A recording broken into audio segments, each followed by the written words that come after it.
হৃদয়ে তোমারই নাম লিখেছি। এক সময়ের তুমুল জনপ্রিয় মডেল ও অভিনেত্রী প্রিয়া বিপাশা লাক্স চ্যানেল আই সুপারস্টারের মাধ্যমে মিডিয়া জগতে পা রাখেন।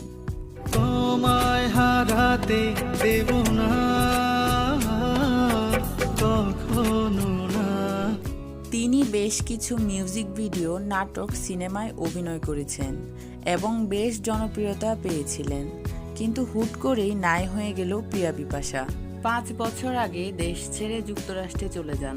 একমাত্র মেয়েকে নিয়ে নিউ ইয়র্কে বসবাস শুরু করেন। এরপর যুক্তরাষ্ট্রের এক নাগরিকের সাথে তার সম্পর্ক তৈরি হয়।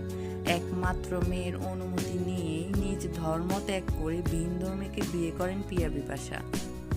সম্প্রতি গণমাধ্যমকে দেওয়া একটি সাক্ষাৎকারে প্রিয়া বিপাশা বলেন, বাংলাদেশে আমার ভালো লাগতো না।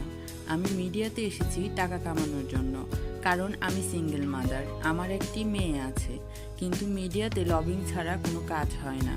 ভালো একটি সিনেমা করার কথা ছিল, কিন্তু সেটি আর করা হয়নি। এরপর আমার মিডিয়াতে কাজ করার ইচ্ছাটাই চলে যায়, তাই সিদ্ধান্ত নেই অন্য কিছু করার। মূলত ভিন্ন কিছু করার উদ্দেশ্যে আমেরিকা আসার সিদ্ধান্ত নেই। এখানে এসে বাংলাদেশের সাথে যোগাযোগ করা একেবারেই বন্ধ করে দিই। এখানে এসে অনেক টাকা আয় করেছি।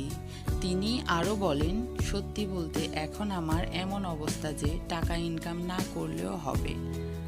আমার এখন আর কোনো স্বপ্ন নেই। যা চেয়েছি গত 5 বছরে তা সবই পেয়েছি। টাকা পয়সা, সুন্দর জীবন, প্রতিষ্ঠিত হওয়া, ভালো স্বামী সবই আমার হয়েছে। টাকা নিয়ে এখন আর কোনো চিন্তা নেই আমার। যা আয় করি তা ব্যয় করার সময়ই পাই না। তাছাড়া আমি আমার নিজের লুকেও কিছু পরিবর্তন এনেছি।